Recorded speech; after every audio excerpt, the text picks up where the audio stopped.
There are memories that only come back after the lights go out. By the time sleep finally takes you, those same images get carried somewhere far stranger, folded into dreams your brain builds fresh, scene by scene, out of almost nothing, every single night. Here is the part researchers are still debating.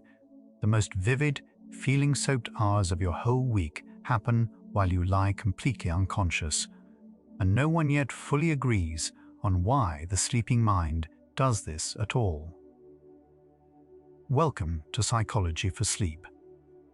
Tonight moves slowly toward what that dreaming mind might be doing with the things the day never finished. One gentle idea among several, none of them the whole answer, all of them quietly at work while you rest. You are drifting now toward the soft, half-lit country the mind assembles after dark, where the moments you couldn't quite face by daylight get turned over in a language made of images and feeling instead of words. Let the way there open on its own, the way it always has. Underneath everything we follow tonight rests one quiet question. Why do we wake a little lighter after a dream about the very thing that once hurt us? Somewhere in the last hour before waking, a whole world can rise and fall behind closed eyes. You lived somewhere else for a while, spoke with people who were not there, felt things that never happened, believed all of it. Scientists call these experiences dreams, vivid, story-like episodes. The mind assembles while the body lies still.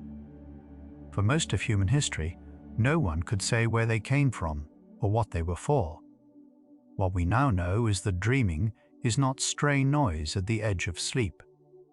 It is something the brain does faithfully, night after night, whether or not a single image survives the morning. And that faithfulness is the first clue that your dreams may be doing work you were never meant to watch. Sleep is not one long stretch of nothing, though it can feel that way from the inside. We now understand that sleep moves in stages, and the brain travels through all of them in a repeating pattern each night. There is light sleep, where you drift and surface easily. There is deep, slow wave sleep, where the body does much of its physical mending. And there is REM, rapid eye movement sleep, where most of your most vivid dreams take shape. Far from switching off, the sleeping brain is busy in ways the waking mind rarely imagines. The rest you feel in the morning was never simple stillness. It was a sequence, carefully arranged, that your body has known how to run since before you were born. Every night, your brain cycles through these stages in a loop that lasts roughly 90 minutes, then begins again. Researchers found that a healthy night usually holds 4 or 5 of these cycles, one after another. Early in the night, the deep, restorative stages take up more of each loop. As the hours pass, that balance shifts, and REM sleep, the dreaming stage, gradually claims more time. This is why the longest, strangest dreams arrive near morning, in the last cycles before you wake. Your night is not a flat line, but a rising and falling tide. And you move through the whole of it without any effort, carried by a rhythm older than memory, one that asks nothing of you but to let it happen.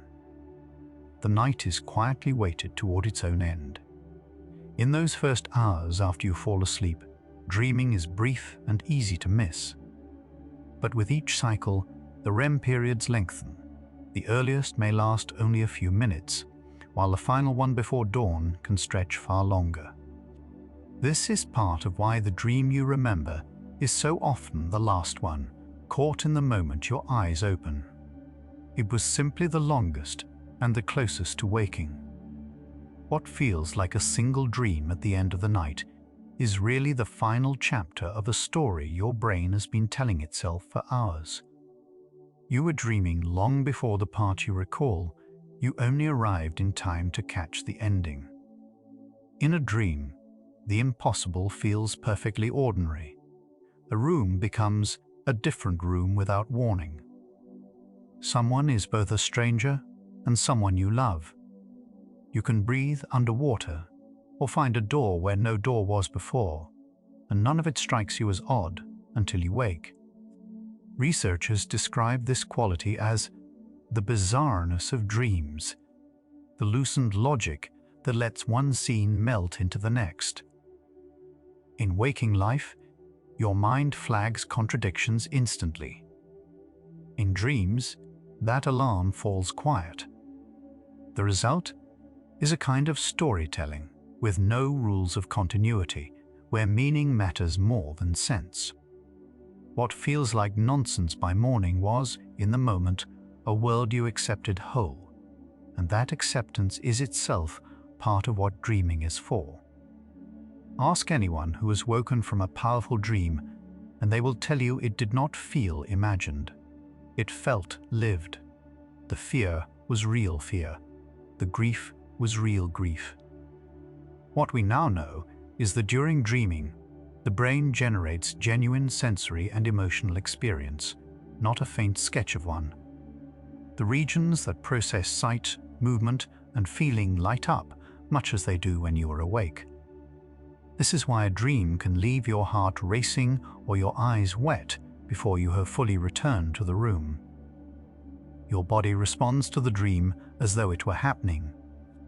The line you assume separates real from imagined is thinner and more porous than waking life ever lets you believe. While you sleep and dream, your brain is not resting in the way you might expect. Brain imaging shows that during REM sleep, activity in many regions rises to levels close to full wakefulness. The visual areas stir, weaving imagery from within rather than from the eyes. The regions tied to emotion and memory grow especially active. If you could watch a dreaming brain from the outside, you would see something that looks less like sleep and more like a mind hard at work in the dark. The stillness is only in the body, held in place so the dream cannot spill into movement. Inside, a great deal is unfolding, and the quiet you feel from the outside hides one of the most active states the brain ever enters.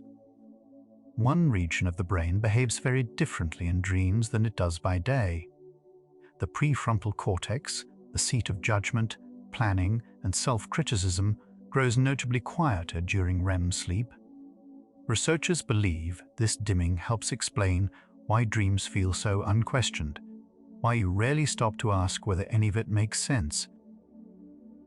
The part of you that second-guesses, that weighs and doubts and holds back, has stepped softly aside. What remains is imagination unsupervised, emotion unfiltered, association running free. For a mind that spends its waking hours measuring itself against every standard, this is a rare kind of release. In the dream, no inner critic is watching. And perhaps that unwatched freedom is part of what the night is offering you. Within minutes of waking, most of a dream is already gone. You reach for it and feel it dissolving, like mist in morning light. The sleeping brain simply is not set up to store dreams the way it stores waking events. The chemistry that fixes memories into place runs low during REM sleep. So the dream fades not because it meant nothing, but because it was never meant to be kept. This forgetting is not a flaw in you. It is part of the design. And there is a quiet comfort in that. Whatever moved through you in the night was allowed to pass without leaving a permanent mark, doing its work and then letting go, the way you may hope to release the day. Some people are certain they never dream at all. Yet when researchers wake these same people during REM sleep in a laboratory, nearly all of them report a dream in progress. Almost everyone dreams every night. The difference lies not in dreaming, but in remembering. Those who recall few dreams are dreaming just as richly as anyone else. The images simply slip away before waking anchors them. So if your nights feel blank, that blankness is not absence.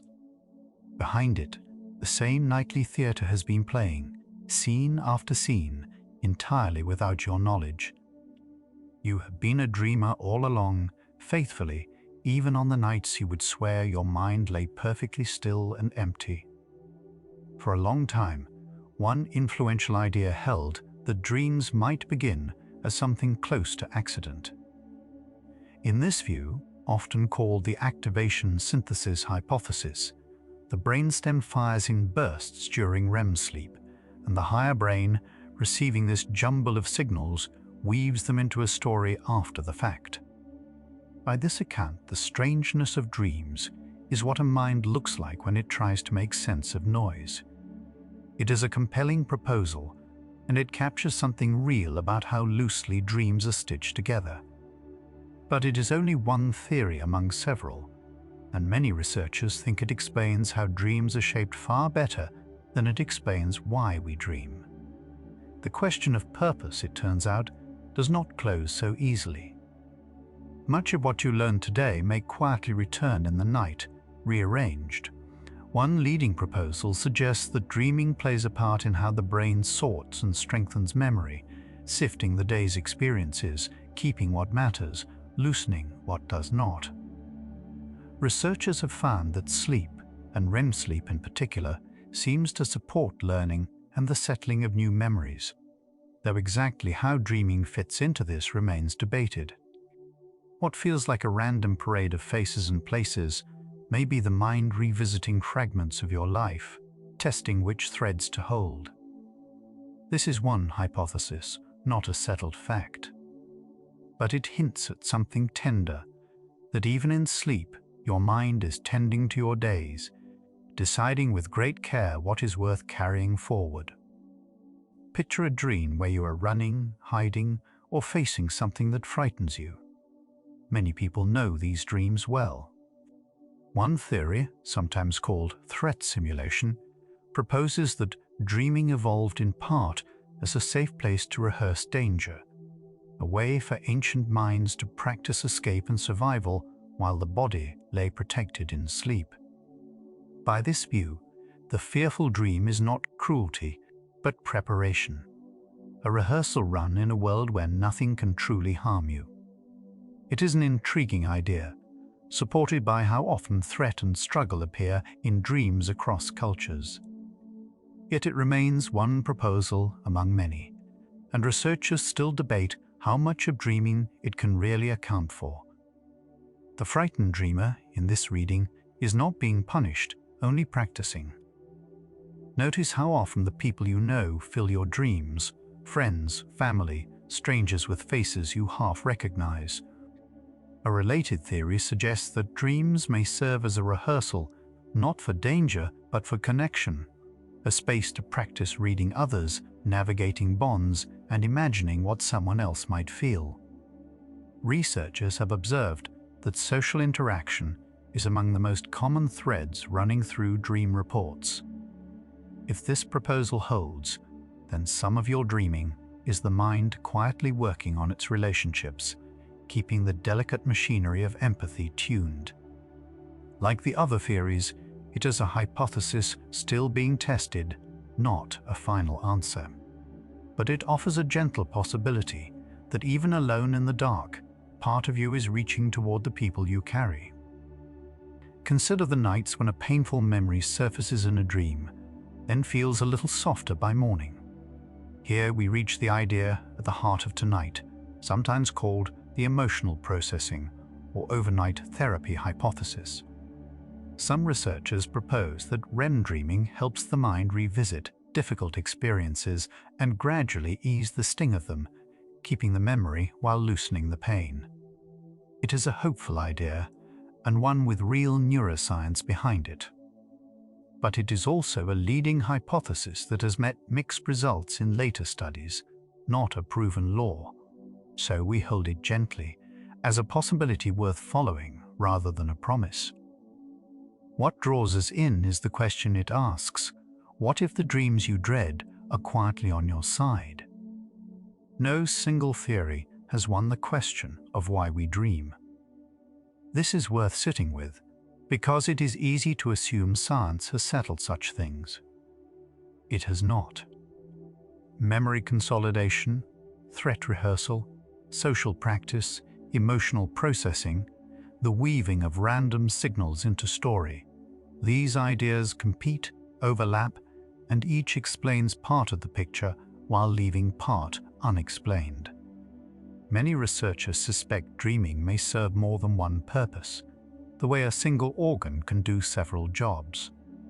What this tells us is not a tidy conclusion, but an honest one. Dreaming is real, it is doing something, and we are still learning what.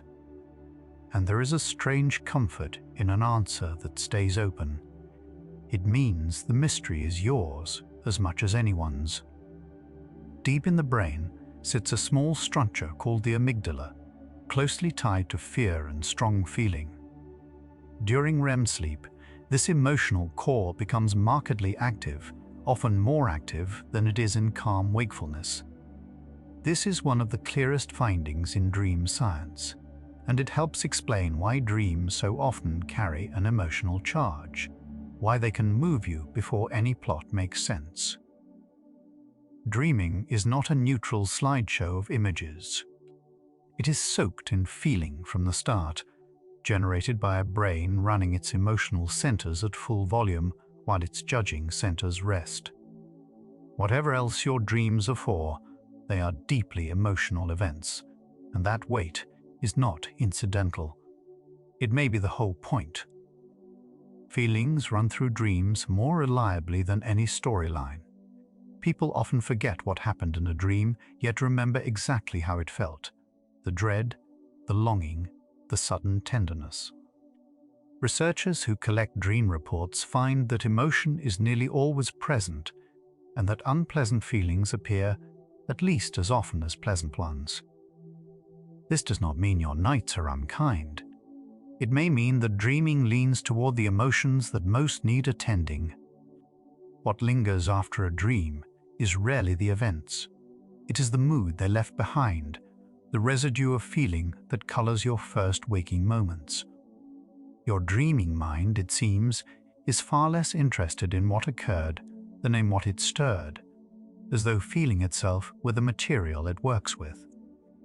Something unusual happens to the brain's chemistry when you enter REM sleep. Levels of noradrenaline, a stress-related chemical that keeps you alert and on edge by day, fall to their lowest point of the entire sleep cycle. Researchers have noted this quiet chemical state and proposed that it may create a rare opening, a chance to revisit emotional memories without the usual surge of stress that accompanies them in waking life. In plain terms, the dreaming brain may be able to look at hard things while feeling calmer than it otherwise could. This is the neurochemical foundation on which the overnight therapy idea was built. It is a genuine finding, carefully measured, though what it means for dreaming remains a hypothesis, followed hopefully but held with honest uncertainty. Researchers once proposed a striking possibility from these clues, that REM dreams act as a kind of overnight therapy for the heart. In this view, put forward by sleep scientists studying emotion and memory, the low-stress chemistry of REM lets the brain reactivate a painful memory and slowly strip away its emotional charge, so you keep the lesson but lose some of the ache.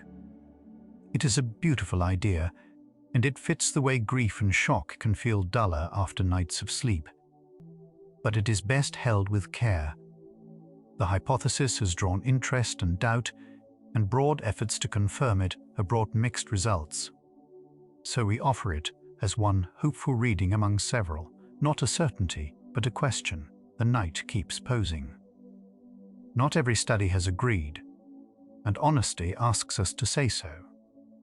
When researchers tried to confirm that REM dreaming soothes emotional memory, the findings came back mixed, some supportive, some not, the effect harder to pin down than the first hopeful report suggested. This is not a failure of science, but the ordinary way it works: an idea proposed, then tested again, until the truth comes clearer. What it means tonight is simple. The comfort of thinking your dreams heal you is real, and it rests on real neuroscience. But it is a leading idea still being weighed, not a closed case. We can find peace in the possibility without pretending it is proven. Sometimes the most soothing thing is an open, honest maybe. The day does not end when you close your eyes. Fragments of it drift into your dreams, a conversation, a worry, a face you passed on the street. Researchers call these traces the day residue, the way recent experience seeds the night's imagery, sometimes plainly, sometimes in disguise. Dreams draw heavily on waking life, especially on the moments that carried emotional weight. The argument you replayed, the thing left unsaid, the small ache you did not have time to feel, these are the raw materials the dreaming mind reaches for. Your dreams are not sealed off from your life. They are made of it, gathered up and turned over in the dark, as though the night were quietly finishing what the day left undone. A frightening dream can feel like the mind turning against you. You wake with your heart pounding, certain something has gone wrong. But researchers who study these dreams offer a gentler reading. Difficult dreams tend to cluster around the emotions we have not processed: loss, fear, things we could not face by daylight. Rather than attacks, they may be the mind's attempts to work through what waking hours had no room for. This does not make them pleasant, but it may change what they mean. The dream that shakes you is not evidence that something is broken. It may be evidence that something is being tended to. Even the hardest nights in this reading are the mind reaching toward the feelings you most wish to set down. Look closely at your dreams over time and a pattern appears. They tend to circle the things you care about most. Researchers describe this as continuity, the way dreams reflect your waking concerns, relationships, and preoccupations rather than random themes. The people you love, the work that presses on you, the fears you carry quietly, these are what the dreaming mind returns to, again and again. Your dreams, in other words, are unmistakably yours. No one else could dream them. They are stitched from your particular life, your particular tenderness, your particular unfinished business. And if the mind keeps returning to what matters most, then even in sleep, you are still attending to your own life, still, in some patient way, trying to make sense of it. The chemistry you just heard about, the way alertness quietly drains from the brain in REM, is not a theory happening somewhere far away. Something like it may be settling in you right now, as the edges of the day lose their charge and thoughts drift a little farther apart. The question we opened is beginning to turn. We started by asking why a dream about pain can leave you lighter. Now it looks less like the dream doing something to you and more like your own mind, off duty, tending to what the daylight was too loud to reach. None of this asks for your help. It has done this every night of your life. What waits just ahead is the deeper strangeness, how our mind stitches these nightly stories and what it might be reaching for underneath them. So we drift on, unhurried, into that. After a stretch of nights and theories, a shape begins to show through. Across all these ideas, memory, rehearsal, connection, the easing of feeling, one thread keeps surfacing. Dreaming is bound up with emotion at every turn, generated by a brain that runs its feeling centers hot while its critic sleeps. We cannot yet say for certain which purpose dreaming serves or whether it serves one. But we can say the question you brought here, why the painful dream can leave you gentler by morning, is not naive. It sits at the living edge of what science is still working out. What the coming hours follow is not a final answer, but the strange, patient way the sleeping mind seems to hold what hurts and slowly loosen its grip. there is a particular relief in learning that the dreams which once felt like intruders may have been quietly on your side all along. None of this is yours to solve tonight. You only let the night do what it has always known how to do, while you rest and drift and let one more breath carry you further down toward the deeper hours where the rest of this story is waiting. The strangest part of a dream is how normal it feels while you're inside it. A relative long gone seated at the dinner table, a house that is also your school, and no part of you objects. Researchers link this to what happens in the prefrontal cortex, the region that handles logic and self-monitoring. During REM sleep, that region goes remarkably quiet, while the areas that generate images and emotion stay fully awake. So the dreaming brain builds vivid scenes without the inner editor that would normally ask, "Wait, does this make sense?" The oddness was never a malfunction. It was simply your mind creating freely, with the critic off duty for the night. Notice how a dream can leave a feeling behind, long after the images have dissolved. You wake unsure what you dreamed, yet the mood clings to you through breakfast. Brain imaging offers a reason.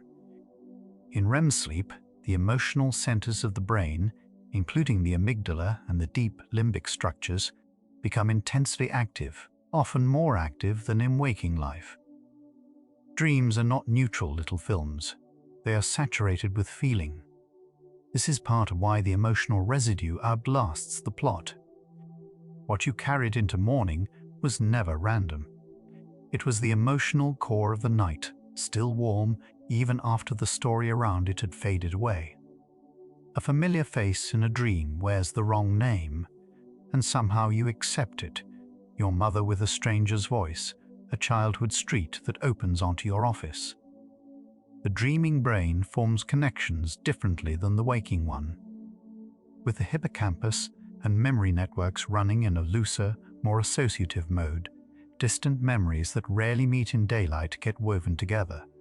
Scientists think this loose linking may help the brain find hidden patterns across experiences. The blending you find strange at dawn may be the mind doing something quietly useful, laying old memories side by side to see what they share. Some nights, a memory you have been avoiding arrives on its own, replayed in the safety of sleep. One leading hypothesis, sometimes called overnight therapy, proposes that REM dreaming helps loosen the emotional grip of hard memories, keeping the lesson while softening the sting. Researchers like Matthew Walker and Els van der Helm suggested the dreaming brain revisits difficult experiences in a calmer chemical state. It is worth being honest here. This idea is influential but still debated, and broad attempts to confirm it have returned mixed results. What we can say more safely is gentler. Dreaming and emotional memory are deeply entwined, in ways science is still working to map. One chemical in the brain goes quiet during dreaming in a way it never does while you are awake. It is called noradrenaline, the same messenger tied to stress and alarm. During REM sleep, its levels fall to near silence, even as the rest of the brain grows vivid and active. Some researchers propose this creates an unusual window, a state where difficult scenes can be revisited without the full physical rush of fear that daylight would bring. The evidence for this is still being tested and argued over, but the idea is quietly hopeful that the night may offer a calmer room in which to meet what waking hours keep at a distance. The question we began with, why we wait lighter after dreaming of what once hurt us, is quietly turning. It may be less about forgetting the memory and more about the chemistry of the room in which the memory is finally met. Not every dream is gentle. Some arrive as nightmares, vivid, frightening, hard to shake. Science has more than one explanation for them, and none is settled. One view holds that nightmares are a kind of rehearsal, letting the brain practice responses to threat in a place where nothing real can harm you. Another sees them as emotional processing that has become overwhelmed, feeling too strong for the night to smoothly resolve. Both may hold pieces of the truth. A frightening dream is not proof that something is wrong with you. It may be the mind working hard at something difficult and not always finishing the job in a single night. For some, the same frightening dream returns night after night, refusing to resolve. This pattern is often seen after a painful or traumatic experience, and it interests researchers precisely because it looks like the opposite of gentle processing. If dreaming usually helps drain the charge from hard memories, recurring nightmares may be that system stalling, replaying the fear without ever loosening its hold. This observation is part of why the overnight therapy idea remains debated rather than proven. Still, it points somewhere tender and human. When a dream keeps returning, it is rarely because you are weak. It may be a difficult memory still waiting for a night that can finally hold it. By the time your feet touch the floor, most of the night's dreams are already gone. This forgetting is not carelessness. It appears to be built in.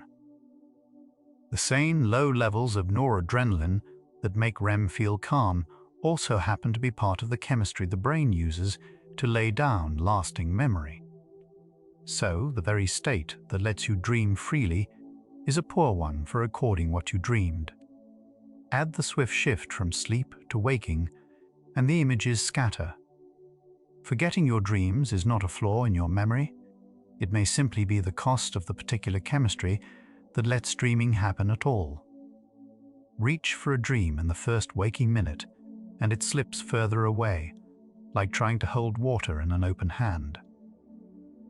Sleep researchers find that dream memories are unusually fragile at the boundary of waking, present for a breath, then gone. People who recall dreams often are frequently those who wake gently and lie still, letting the images settle before the day rushes in. There is nothing you did wrong when a dream escapes you. The night simply holds its work loosely, releasing most of it before you are ever awake enough to notice it was there at all. Somewhere in the dream, a quiet question forms, is this real? Occasionally the answer is yes, I am dreaming, and the dream continues with you awake inside it. This is lucid dreaming, and it is one of the few places where science has looked directly into the dreaming mind. In sleep laboratories, lucid dreamers have signaled with prearranged eye movements while their bodies stayed asleep, proving they were conscious within the dream. Brain scans suggest that parts of the prefrontal cortex, usually dimmed in REM, flicker back toward activity. It is a reminder that the line between dreaming and awareness is softer than it seems. Imagine realizing, mid-nightmare, that you are only dreaming, and feeling the fear lose its edge. For people troubled by recurring nightmares, some therapists have explored lucid dreaming as a gentle tool, alongside a related approach where a frightening dream is rewritten while awake and rehearsed before sleep. Early studies suggest these methods can help some people, though the research is still young and the results vary from person to person. It is not a cure offered to everyone, but it hints at something quietly reassuring, that even the difficult theaters of the night are not entirely beyond reach and can sometimes be met with a softer hand. Long before brain scanners, people had their own explanations for the images of the night. Across many cultures and centuries, dreams were read as messages from ancestors, from gods, from a future not yet arrived. Ancient Egyptians kept dream books. Healers in early Greece slept in temples, hoping a dream would bring a cure. These readings were not foolish. They reflect something humans have always sensed, that dreams carry weight, that they seem to mean something. Modern science tells a different story about the mechanism, yet it circles back to the same old intuition, that the emotional life of the night matters more than we once allowed ourselves to believe. A century ago, dreams were read as coded wishes in disguise. Sigmund Freud saw them as hidden desires slipping past the mind's guard, each image a symbol to be decoded. For decades, this shaped how much of the West understood the night. Modern neuroscience has largely set the symbol decoding aside, finding little evidence that dreams hide messages in cipher. Yet Freud was not entirely wrong about one thing: that dreams and emotion are bound together. The disagreement is about how. Where he saw disguised wishes, today's researchers see the brain sorting feeling and memory. The mystery did not vanish, it only changed the language we use to ask about it. Ask 10 scientists why we dream, and you may hear 10 different answers. Some describe dreaming as the brain rehearsing threats it might one day face. Others see it consolidating memory, filing the day into lasting form. Still others frame it as emotional regulation, or simply as the mind making sense of random signals fired during sleep. None of these has won the argument outright. Dreaming may well serve several purposes at once, which is part of why a single tidy answer has stayed out of reach. The honest picture is not one theory triumphant, but many partial truths, each lit from a different angle. As morning approaches, dreaming does not fade, it grows. Across the night, sleep moves in cycles, and with each one, the REM periods stretch longer, so the richest, most emotional dreams tend to cluster in the hours before dawn. This is why you so often wake straight out of a vivid dream. It also means the night ends where dreaming is most intense and, if the gentler theories hold, where its emotional work is most active. Whatever wakes you at dawn, you are surfacing from the part of sleep most entwined with feeling. The lightness some mornings bring may begin right there, in those final dreaming hours. The night has grown quiet around you, and so has your breathing, a little slower now, a little farther between thoughts. Somewhere in these last stretches, the mind has been doing its own soft work with the things you have been carrying. There is nothing here to hold on to. Let one breath go, and we drift on together from here. A dream can braid together a childhood kitchen, a stranger's face, and a street you have never walked, and none of it feels strange until morning. Researchers who study dream content find this loose, associative stitching is not a malfunction. It is how the sleeping brain links memories. During REM, the regions that normally keep thoughts orderly grow quieter, while areas tied to emotion and memory stay active. The mind wanders across old and new impressions, joining things that waking logic keeps apart. What looks like nonsense may be the brain trying combinations without a filter. The strangeness was never a sign something went wrong. It was your mind, off its leash, doing what only sleep allows. Not every dream is kind. Some arrive heavy, tangled with fear you thought you had left behind. Sleep scientists studying difficult dreams suggest they may be one way. The mind rehearses and revisits what still feels unresolved. Emotional memories do not simply vanish. In sleep, the brain appears to revisit them, sometimes in forms that feel unsettling. One idea, still debated among researchers, is that this revisiting slowly softens a memory's sharpest edges across many nights. It is not proven, but the mind returns to what matters, even in the dark. The troubling dream is not a failure of rest. It may be the mind, in its own quiet way, still tending to you. Each night, whether you recall it or not, you dream several times, in long stretches you rarely bring back to morning. Sleep research shows dreaming is not a rare event, but a regular guest, returning in cycles across the hours you sleep. REM periods arrive roughly every 90 minutes, growing longer toward dawn, so most dreaming happens in the last part of the night. You may keep only a fragment or nothing at all, yet the dreaming itself continues, faithful and unbidden, whether or not anyone is watching. Whatever it does for the mind, it does quietly, night after night. You are never quite alone in the dark. Some part of you keeps company with itself until morning. Some mornings, a dream leaves a mood you cannot explain, guilt, grief, or tenderness for something that never happened. Researchers note that the emotion of a dream outlasts its story, lingering after the images are gone. During REM, the brain's emotional centers run warm, while the regions that judge stay dim. Feelings can play out fully, unchecked by the daytime mind that asks whether they make sense. Waking moved by a dream you cannot recall is not weakness, and not a verdict on who you are.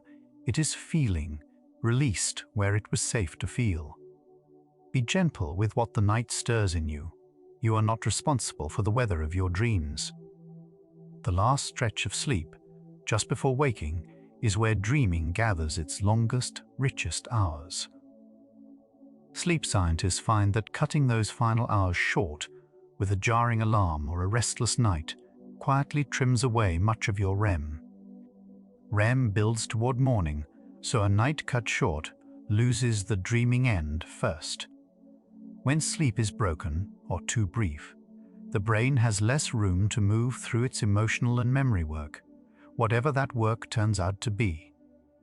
Steady, unbroken sleep is not a luxury laid over dreaming, it is the ground dreaming stands on. Caring for your sleep is quietly caring for the part of you that only wakes when you rest. The mind at rest becomes an inventor, pulling images and ideas into shapes it would never assemble awake. Researchers studying creativity find that REM sleep loosens the usual connections, letting distant thoughts meet. Freed from waking logic, the sleeping brain links ideas by feeling and resemblance rather than strict sense. Some artists, writers, and scientists have traced a solution or an image straight back to a dream. The same looseness that makes dreams feel odd may also be what makes them fertile. There is a maker in you that only works while you sleep, and it has been with you all along. A dream does not always carry a message waiting to be solved, though we often wake reaching for one. Many sleep researchers caution that dreams are not coded letters, and no single key unlocks what they mean. Dreams draw on memory, emotion, and the day's stray fragments, assembled loosely rather than written as riddles. A recurring image may simply be what your mind kept touching, not a symbol with a fixed answer. Sometimes a dream is felt, not read. Its meaning is the mood it leaves, not a lesson you are meant to decode. You can let a dream be what it was, without owing it an explanation before the day begins. Sometimes you carry a worry into sleep and wake to find it has lost a little of its grip. One leading idea in dream science proposes that REM sleep may help loosen the emotional charge from a difficult memory overnight. The thought, sometimes called overnight therapy, is that the brain can revisit a painful event while its stress chemistry runs low, keeping the memory but softening the sting. It is a compelling picture, yet the evidence is mixed, and attempts to confirm it have not all agreed. Researchers still debate how much dreaming heals and for whom. Whatever the mechanism, many mornings do arrive lighter, and that relief is real, even when the science is still unsure. Deep in REM, the brain quiets one of its own stress chemicals to a level it reaches at no other time. Researchers have found that noradrenaline, a signal tied to alertness and fear, drops steeply during dreaming sleep. Some scientists suggest this low alarm state may be what lets the brain revisit hard memories without the full rush of distress that waking recall can bring. In that calmer chemistry, a difficult scene might be turned over more gently. The idea is promising but unsettled. Not every study finds the same effect, and the picture is still forming. Something in you knows how to lower its guard at night, meeting old fears in a softer light. By now, a quieter question has been forming beneath all of this. We began by asking why a dream about pain can leave us lighter by morning, and the answer keeps turning. Maybe the question was never only what heals us in a dream, but what the dream needs from us in return. Nothing. No effort, no understanding, no decoding. The mind seems to do its tending whether we grasp it or not. And that is where the harder part waits. If dreaming works without our help, what does it ask us to simply allow? The likeness you wake with may not be something you earned, but something you let happen. What just surfaced, that the likeness you wake with might be something you allow rather than earn, is not only an idea to think about. You may be holding both sides of it right now, the wish to understand your dreams and the tiredness of trying to. Notice where that effort lives in your body, perhaps a faint tightness behind the eyes or along the jaw. You do not have to solve anything tonight. The mind is already tending to what it needs to. Let your breath lengthen and let the second half carry you further into what happens when you finally stop trying to decode the dark. Watch your brain in REM sleep, and it looks almost awake. The visual centers, the memory hubs, and the emotional cores light up together, while the regions that keep you logical stay dim. Neuroscientists often link this pattern to the default mode network, the same circuitry that hums when your mind wanders in daylight. Researchers propose that dreaming may be that wandering set loose, unsupervised. It is not a brain switched off. It is a brain running a different program, one that turns inward when the outside world finally goes quiet.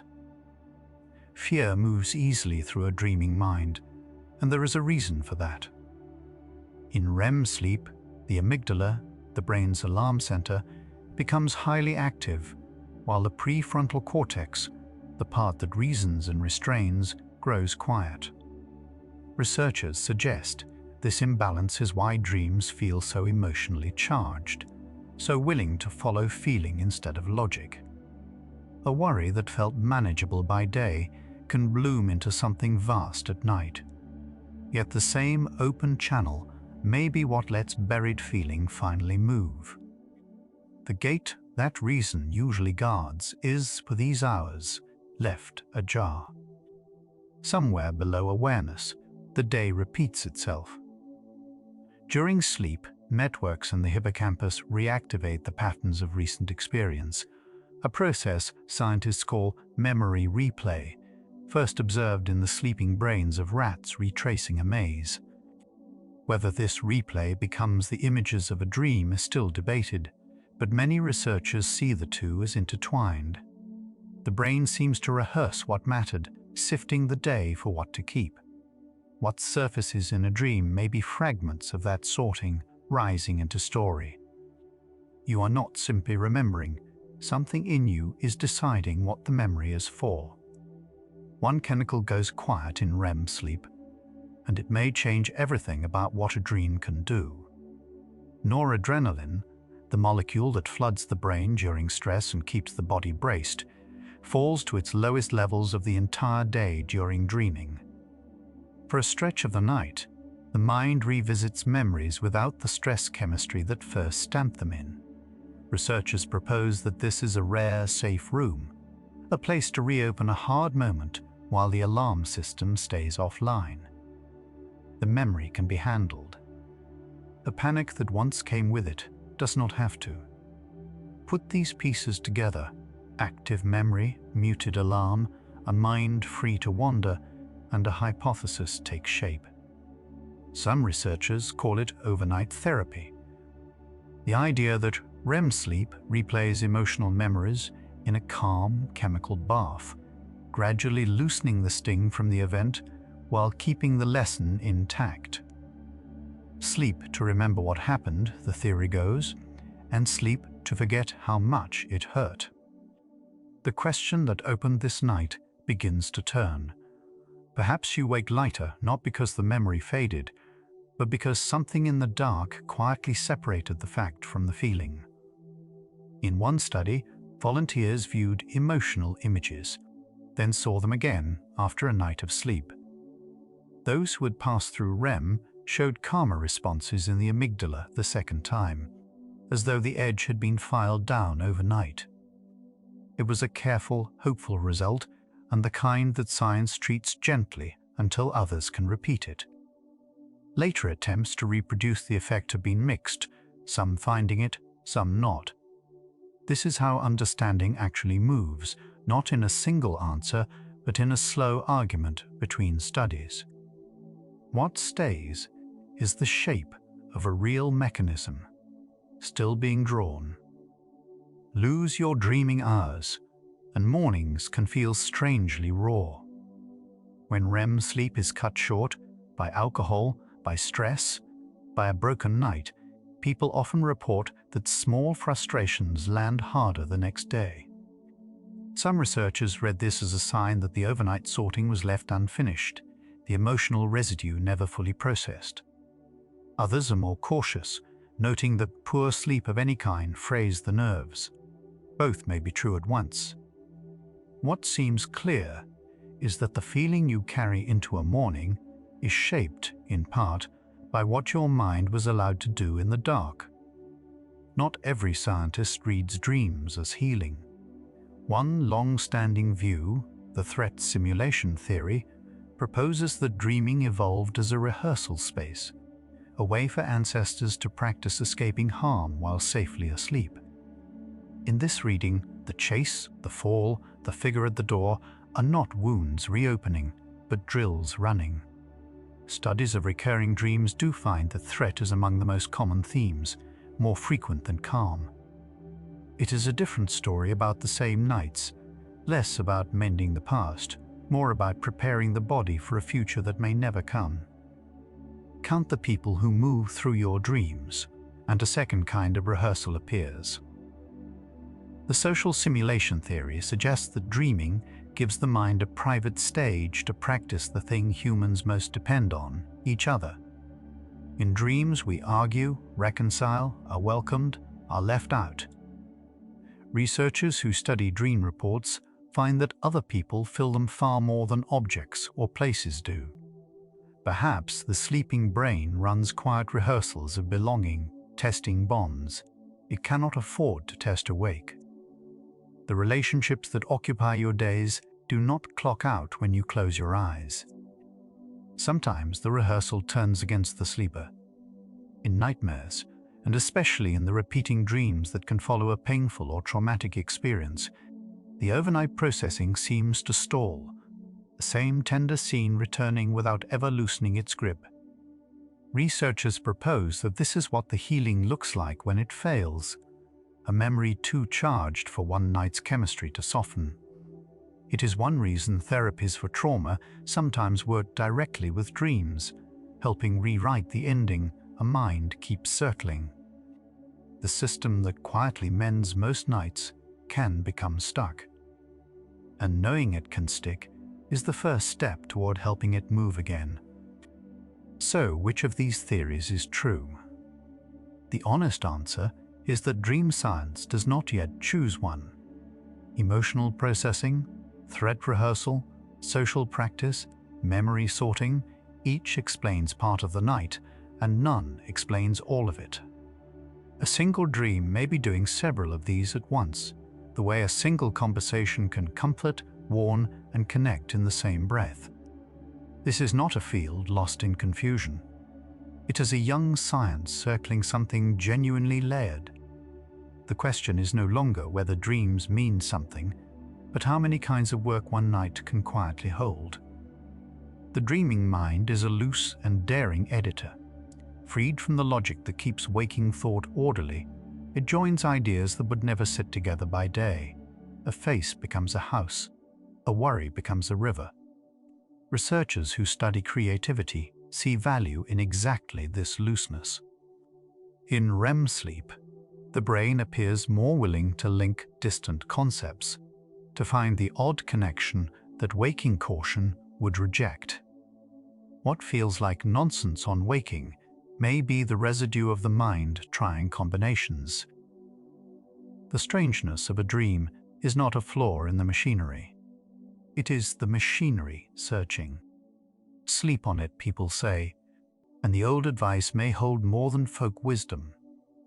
In studies of dream incubation, researchers asked volunteers to hold a problem in mind as they fell asleep, and a meaningful share returned with dreams that touched the answer.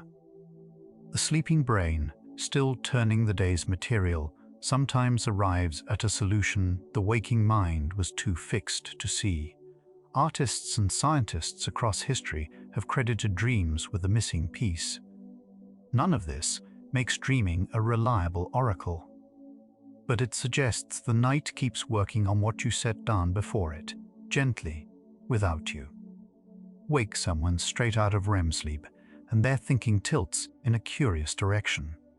In laboratory word tasks, people roused from dreaming sleep tend to solve puzzles that reward distant, unexpected connections better than those roused from lighter sleep. Researchers read this as REM priming the brain for association over precision, loosening the categories, widening the net. It is the same softness that makes dreams feel strange, turned toward invention. The creative leap that seems to come from nowhere may have been assembled somewhere in the night, in a mind briefly allowed to stop making ordinary sense. Read a stack of dream diaries, and a pattern emerges that is almost ordinary. The continuity hypothesis, drawn from decades of collected dreams, holds that we mostly dream about what already occupies us: the people we love, the work we carry, the worries we haven't set down. Dreams rarely invent whole new lives. They rework the one you are living. The parent shows up in the parent's dreams, the deadline haunts the workers. Whatever theory finally wins, this much is steady. Your nights are made from your days. The dream is not a stranger. It is your own concern wearing a costume. Feelings, more than events, are what dreams seem to keep. When researchers catalogue the emotions inside, dream reports, difficult feelings, fear, sadness, unease, tend to appear more often than easy ones. At first, that sounds unkind, as if the night favored pain. But it fits the healing picture. The mind may return most to what remains unresolved, the way we keep pressing gently on what still aches. Dreams do not linger on the settled things. They gather at the places still tender. What returns to you in the dark is often just what has not yet finished being felt. Children do not dream the way you might expect. In careful sleep lab studies, the youngest children reported dreams that were sparse and still, a single image, an animal, almost no story or self. Only as a child's mind matures, somewhere in the early school years, do dreams grow into the moving, peopled narratives adults know. The researcher who found this suggested that dreaming is not automatic, but built, rising alongside imagination itself. A dream, it seems, is something the mind learns to make. The rich, nightly theatre you take for granted was assembled slowly, one developing year at a time. A newborn spends far more of the night in REM sleep than an adult ever will. Before there are memories to sort or fears to rehearse, the infant brain floods itself with the same dreaming state, which has led some researchers to suspect REM's first job is to help wire the growing brain itself. Across a lifetime, that dreaming share slowly falls, settling into the smaller portion of adult nights. Even in later years, when sleep grows lighter, the dreams do not stop. From the first weeks to the last, some part of us keeps entering that inward room each night. Most dreams are gone before your feet touch the floor. Within minutes of waking, the vivid night dissolves, and by mid-morning almost nothing remains. This forgetting is not a failure, it may be built in. During REM sleep, The brain runs low on the very chemicals, noradrenaline among them, that stamp an experience into lasting memory. The dream is happening in a mind chemically tuned not to save it. So the images arrive fully formed and leave without a trace, like writing on water. You are not losing your dreams. You were, in a sense, never meant to keep them. A quiet gap separates the dreaming brain from the remembering one. As a dream unfolds, the hippocampus, the structure that files experience into long-term storage, is running in a different mode, sending signals out rather than taking new ones in. The pathway that would carry a dream into permanent memory is, for those hours, turned the other way. Scientists sometimes call dreams state-dependent, fully real inside sleep, hard to reach once you cross back into waking. This is why a dream can feel unforgettable at 3 in the morning and vanish by dawn. It lived in a country whose border you cannot recross. Some of this forgetting may be deliberate. In studies of mice, researchers found a cluster of cells in the hypothalamus, active during REM sleep, that appear to switch memory storage off, as if the brain were actively clearing space. Whether the same circuit erases human dreams is not yet known, but it hints at a purpose. A mind that saved every dream would soon confuse the imagined with the real. Forgetting the night may be what keeps the day trustworthy. The morning blankness you have always taken as loss might be the mind protecting the line between what happened and what was only dreamed. You forget the dream, and yet its work may stay. Even when the story is gone by morning, the sorting it performed, the memory filed, the feeling loosened, does not depend on your remembering it. This is the quiet answer to a puzzle. How can dreams heal if we cannot recall them? Because the mending happens in the doing, not the recollecting. The dream is the process, not the message. Like a fever that breaks in the night you slept through, the change is real even though you were not there to watch it. What lasts is not the images, it is the effect. Step back from the details, and the whole night begins to resemble a workshop. Every element we have followed, the muted alarm chemistry, the replaying memories, the loosened logic, the deliberate forgetting, points toward a mind at work while the body rests. Not a mind haunted, not a mind idle, but a mind maintaining itself. Researchers still argue over which task matters most, and the picture is far from finished. Yet the direction is hard to miss. Whatever else a dream is, it is rarely nothing. Behind your closed eyes, something patient has been sorting, mending, and rehearsing the life you live. The lightness you sometimes wake with may finally have a source. If even one of these theories holds, and the emotional processing view has real, if unsettled, evidence behind it, then a night of dreaming is a night of quiet labor on your behalf. The memory that ached at bedtime is met in the dark by a calmer chemistry, turned over and set down a little differently. You did nothing. You only slept. And still, by some measure, you were cared for. The relief you cannot explain in the morning is not imaginary. It is the residue of work you were not awake to see. Here, then, is what the research keeps circling toward. Dreaming appears to be the mind's own nightly workshop, a state in which memory is sorted, emotion is metabolized, loose connections are tried, and the self is quietly maintained. The overnight therapy piece remains one leading view among several, still being tested, still argued over.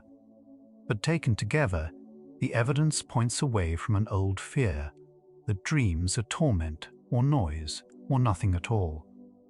Whatever they finally prove to be, they are not your enemy in the dark. They are the mind tending itself in the hours you finally let it. Every 90 minutes or so, all through the night, the tide of dreaming returns, a slow rhythm the body keeps without being told, rising and falling like breath beneath breath. Right now, that rhythm is already gathering you. You don't summon it, you don't steer it. It comes the way the ocean comes to the shore, whether or not anyone is watching. There is nothing left for you to do. The mending you have been hearing about does not wait for your permission or your effort. It is already beginning in you, in the quiet.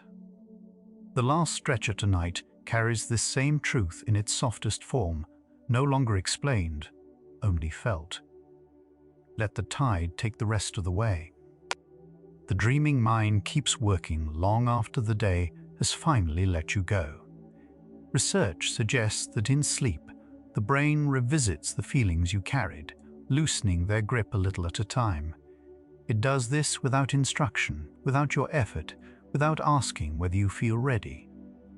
You do not have to understand it for it to help.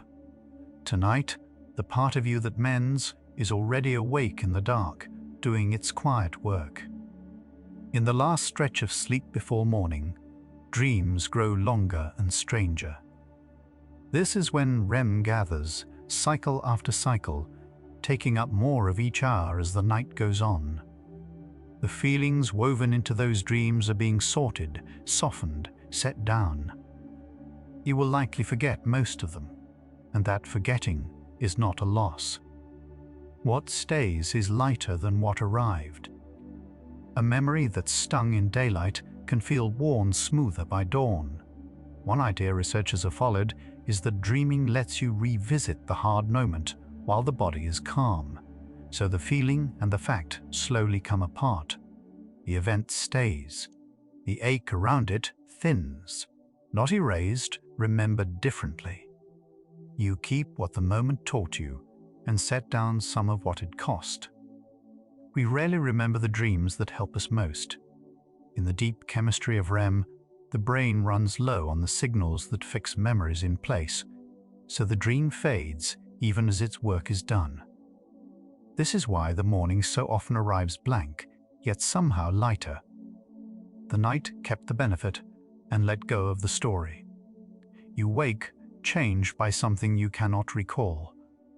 Ask where a feeling goes when you finally stop holding it.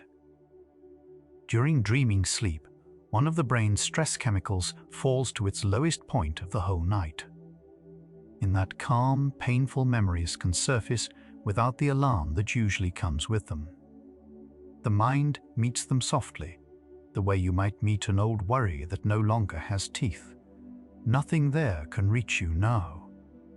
Behind your closed eyes, old feelings are being handled with the gentleness the waking day rarely offers. There is no rush here, no deadline for healing, no test to pass. The mind simply returns to what hurt. Again and again, each pass a little softer than the last. Researchers call this reprocessing. You might just call it rest.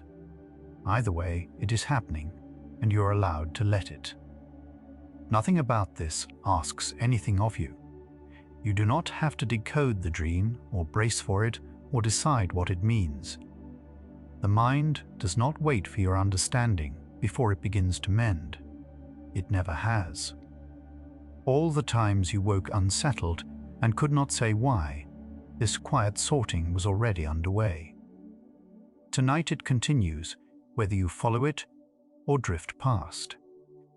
By morning, the edge of a hard memory is often a little duller than it was. This is the shape of what one line of research calls overnight therapy, the idea that dreams let strong feelings settle while you sleep.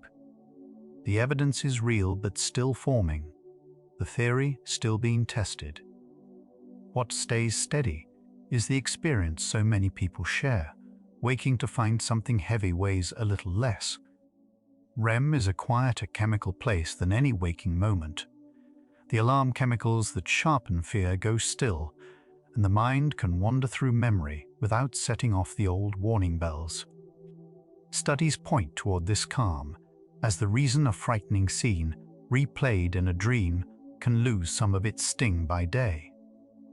The mind is not reliving the pain.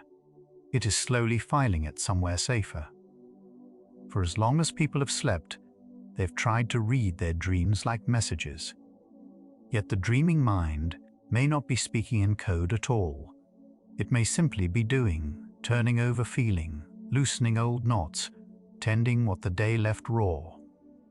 There is nothing to solve here, no hidden instruction to catch.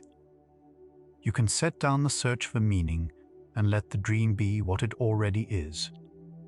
Every healthy night carries several dreams, whether you recall them or not. They are not signs of a troubled mind or a warning to heed. They are as ordinary as breath, as regular as the tides of sleep that rise and fall in 90-minute waves. Even now, your body is moving toward the next one. Dreaming is not something happening to you. It is simply something you do every single night. Consider how much the night quietly does for you while you rest. It takes the day's fear and grief and confusion and works them, patiently, into something you can carry. No one taught it how. It arrived with you, this nightly tending, older than memory. There is a kind of gratitude in simply letting it happen, in trusting that the mind knows how to care for itself when you finally stop trying to help. Slowly, the question you came with is answering itself. You wondered why a dream about old hurt could leave you lighter by morning. Perhaps because the dream was never there to wound you. It was there to hold the hurt gently until you could set some of it down. The waking mind braces. The dreaming mind releases, and you've been trusting it to every night of your life. A hard dream is not the mind failing. Even the ones that frighten you may be part of the work, the mind reaching for the feeling that most calls for tending, the way a tongue returns to a sore tooth. Research is careful here, and honest that not every study agrees. But the pattern many have noticed holds. The dreams that trouble us most are often the ones doing the deepest quiet repair. Trust is the only thing being asked of you tonight, and even that is optional. The mind will do its sorting with or without your permission. But there is an ease that comes from letting go on purpose, from deciding, just for tonight, that the door can stay unguarded. Whatever memory rises in the dark, it is rising into safe hands. Your own. Let them hold it. Children dream more than anyone, their nights thick with ream, as if the growing mind has the most to sort. We never fully outgrow it. Every stage of life keeps its dreaming, keeps this nightly practice of turning feeling into something bearable. You have done it since before you had words. You will do it tonight, the same as always, the oldest, gentlest habit you own. Somewhere in the dark, behind your eyes, a slow tide is already turning. It carries the small hurts of today toward the same shore it has always used, and by morning they will sit farther out, quieter. You are not asked to watch it. You are not asked to steer.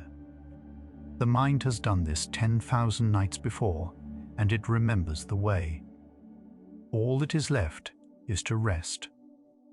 How gentle it is that the mind saves its deepest care for the hours you are least aware. All day it holds itself together for you. At night it turns inward and tends to itself. The grief you could not face at noon is met softly at 3 in the morning by a version of you that knows no fear. You are being looked after tonight by yourself. Let the dream come as it will, in whatever shape it takes. You do not owe it an interpretation. It is not a puzzle set for you to answer before dawn. It is the mind, moving through feeling the only way it can, sideways, in images, in weather and faces and rooms that dissolve. Watch it or do not. Either way, it will finish its work and let you go softly. Even on the nights that feel restless, the work still finds a way. A dream half remembered, the stretch of sleep that seemed to bring nothing. Still, underneath, the tending went on. The night need not be perfect for the mind to care for you. It bends around whatever sleep allows, and it does what it can. It always has. Tonight is no different. You are held. The room is quiet now, and your body has grown heavy in the way that comes just before sleep. There is nothing left to do tonight. The day is finished, and its weight is already passing into hands that know what to do with it. You can feel yourself sinking, softly, toward the place where the dreaming begins. Go gently. What waits there means you well. Whatever rises in your dreams tonight, let it rise. It is only the mind, doing softly what it has always done, carrying you through feeling toward morning. There is nothing to fear in your own sleep. The place you are going is the safest room you own, tended by the part of you that has never once stopped caring. Sink into it now. You are almost there. So let the searching end here. You came wishing you could erase the memories that ache in the night. But perhaps they were never yours to erase, only to soften, and something in the dark already seems to be doing that, quietly. What hurt you feels made lighter, not by force, but by rest. There is a mercy in that you can lean into now. Nothing more is asked of you tonight. The day is behind you, the dreaming ahead, and between them only this soft sinking into sleep. Let your thoughts blur at the edges. Let the last of the day slip loose. Whatever comes in the hours ahead, it comes to help you, gently, the way it always has. Rest now. You are already halfway into the dark. Your dreams were never here to hurt you. All this time, they seem to have been on your side, meeting the pain you could not face by day and carrying it softly until it weighs a little less. There is nothing to understand, nothing to hold on to, nothing to fear. You can simply let them come. Tonight, they will do what they have always done, and perhaps you will wake a little lighter than you are now. The mind does its softest work in the dark, when no one is watching, not even you.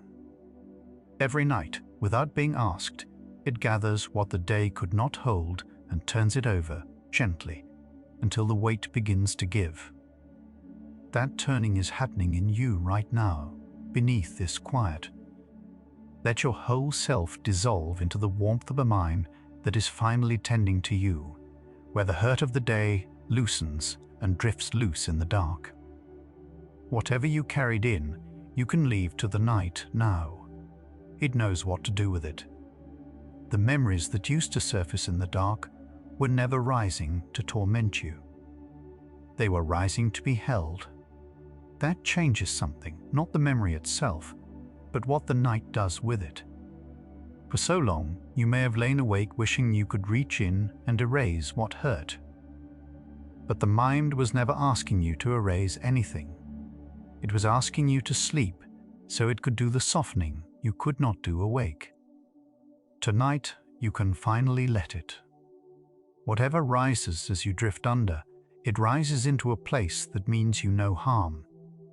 There is nothing to fight, nothing to fix, nothing to solve.